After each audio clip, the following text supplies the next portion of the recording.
Bismillahirrahmanirrahim. Assalamualaikum warahmatullahi wabarakatuh.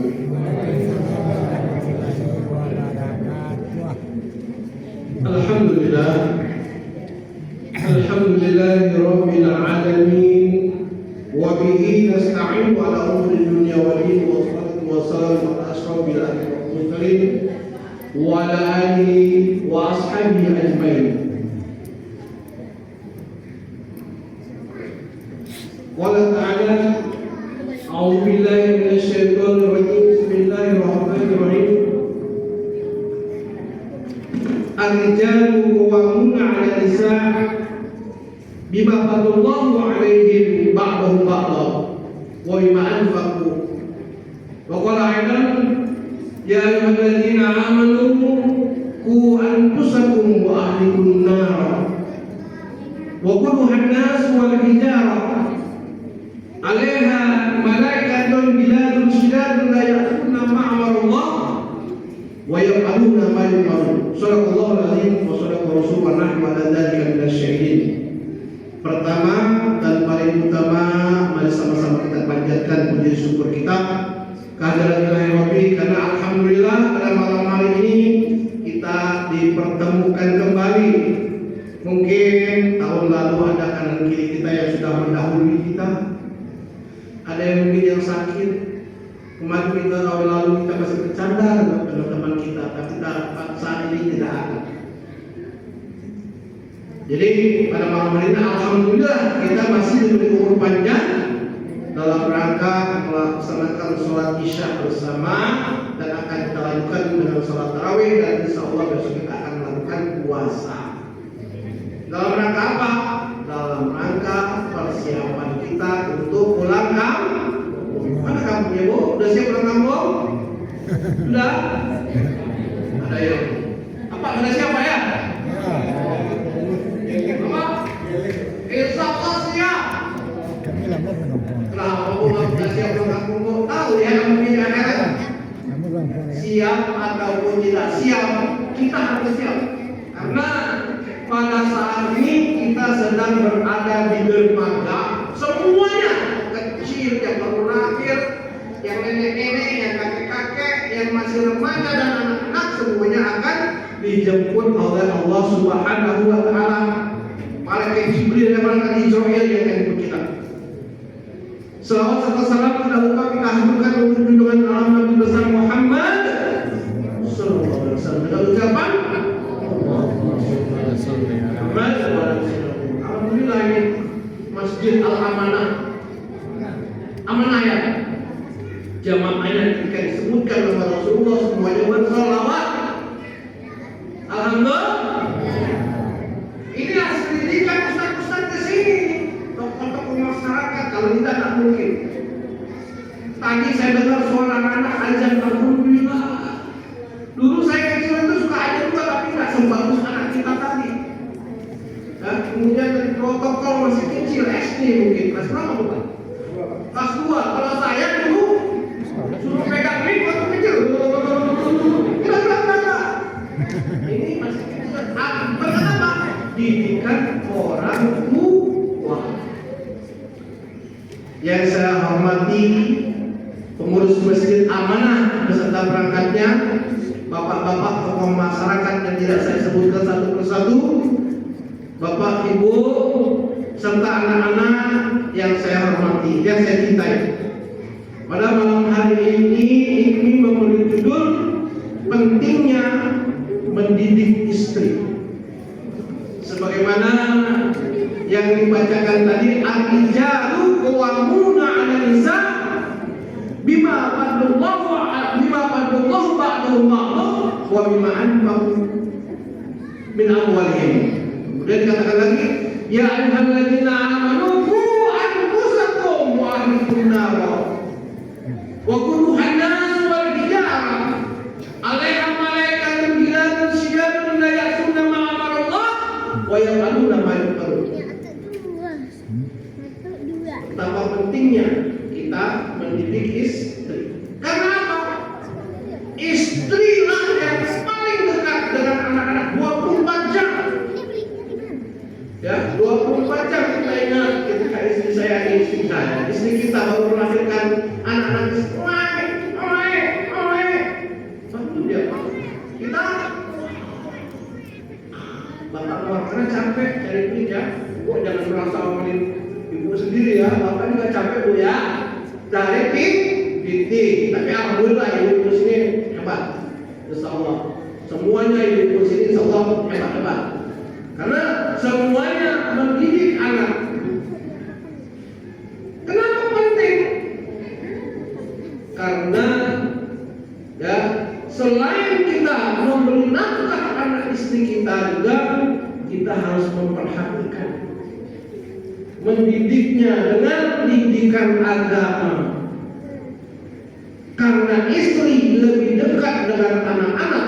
Kalau seandainya kita tidak didik dengan didikan agama, kita khawatirkan nanti anak-anak yang dididik istri kita menjadi anak-anak yang bandel.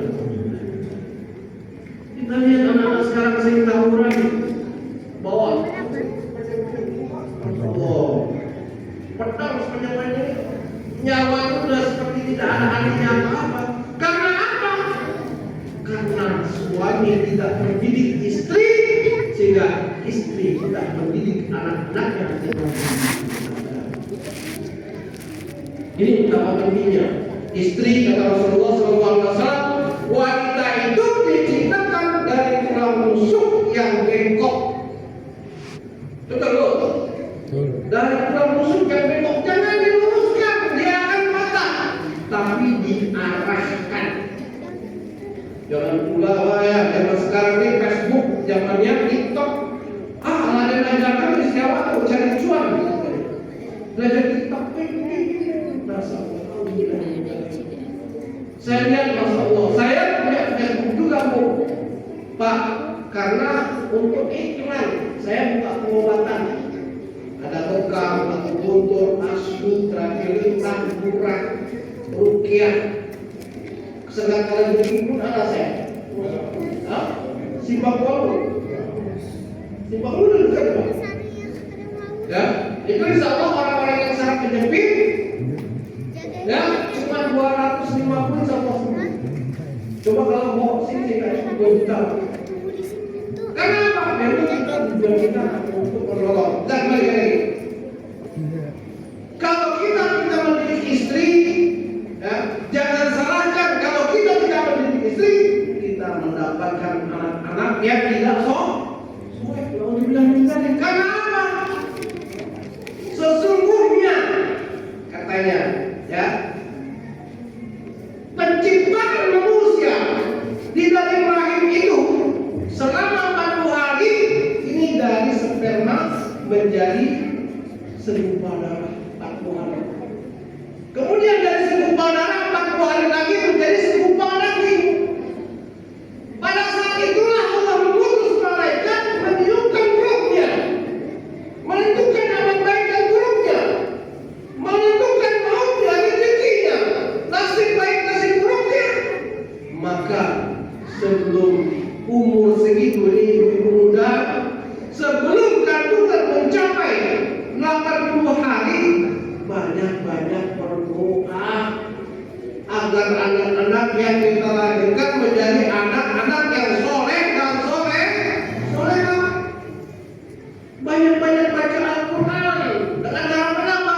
Moga-moga anak yang lahir nanti menjadi hafiz dan hafizah. Senang Bu kalau kita punya anak yang soleh. Jadi Allah di dalam Al-Quran walaqad katabna fi Zabur min ba'di dzikri annal ardu yarithuha ibadiyas shalihin. Telah aku tetapkan baik di Zabur maupun di Lauhul Mahfuz, sesungguhnya dunia ini aku wariskan untuk hamba-hambaku yang soleh. Kalau ayahnya soleh, ibunya soleha, punya anak soleh dan soleha, insya Allah dunia mudah. Seharusnya umat Islam ini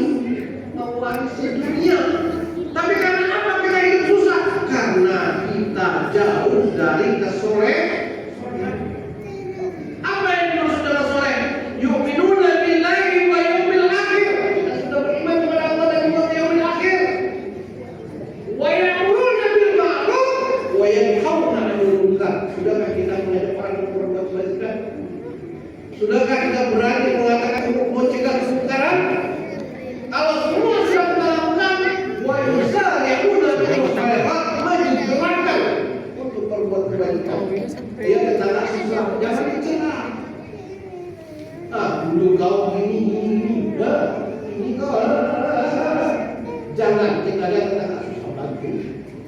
Segera, karena keinginan untuk membantu lebih kecil daripada untuk tidak membantu. Kenapa? Setan tidak mau kita mendapatkan amal kebajikan. Ada niat kasihan, tapi kasihan itu lebih besar. Makanya yusari'un bil khairat, menyegerakan untuk berlaku baik. Ulaika humus sholihun, mereka lah orang-orang yang soleh. Jadi dia dari apa? Dunia ini diwariskan untuk hamba-hamba yang soleh. Senang tidak kalau kita istri kita menjadi istri yang soleha, akan melahirkan anak-anak yang soleh dan soleha. Rezeki mudah insya Allah. Rezekimu mudah. Jangan cuma TikTok aja diajarkan. Memang kadang-kadang ada bapak-bapak mendidik istri ini memang lebih susah. Kalau kita merasa susah mendidik istri kita sendiri, cari rezeki, kita datangkan ustazah, kita privat. Kalau tidak sanggup privat, ibu-ibu majelis taklim ini setiap minggu usahakan hubungan, jangan cuma baca Yasin, belajar fikihnya, akidah akhlaknya, ibadahnya, itu dipelajari. Juga cuma ceramah saja, tapi belajar. Ada ustaz di masjid, ustaz. Mungkin ustaz ada temannya yang ustazah, tolong ajarkan fikih, cara beribadah yang baik, kemudian baca qiraah dengan tajwidnya. Insya Allah Allah akan siap untuk mencarikan dana membiayai ustazah agar ibu-ibu lebih paham daripada harus mendidik privat, mungkin lebih mahal. Betul Bu? Mau jadi wanita soleha Bu? Saya doakan semoga ibu-ibu menjadi wanita soleha agar melahirkan anak-anak yang soleh dan soleha. Amin ya rabbal alamin. Ya tadi dikatakan, ya ayyuhalladzina amanu qu anfusakum wa ahlikum nar. Wahai ya ayyuhalladzina amanu, wahai orang-orang beriman, jagalah dirimu dan keluargamu dari api neraka. Wa quduhan nas wal hijarah, sesungguhnya neraka ini bahan bakunya adalah manusia dan batu. Masya Allah, batu itu kalau dibakar dengan api dunia aja sudah merah dengan bukit, Masya Allah. Namun batu di sana mencair sejarah 100 tahun dan Rasulullah 100 tahun jalannya dengan kita. Ekspresi Ustaz. Yang bahan bakunya adalah batu dan manusia. Alaiha malaikatun ghiladun syidadun, di atasnya ada malaikat yang bengis dan kejam. La ya'suna ma amarallah, tidak bermaksiat apa yang telah menjadi ketetapan Allah. Wa yaf'aluna ma yu'marun, dan mereka siap melakukan apa yang diperintahkan Allah Subhanahu wa taala. Kalau di dunia ini kan ya korupsi 200 triliun ya, kalau ini bisa 6 tahun bayar denda sekian miliar, masih untung sekian triliun. 1 triliun aja kalau kita belanjakan itu masalah 1000 miliar ya, kalau sampai 200 triliun itu masalah banyak sekali. Gak bermaksiat. Apa yang telah diciptakan Allah, setriliun aja, mungkin pasti ada. dan akan mengerjakan apa yang diperintahkan Allah mungkin tausiah singkat ini sekian saja. Kalau terdapat kesalahan-kesalahan 200 triliun dan kekeliruan-kekeliruan dari saya mohon maaf. Kurang lebihnya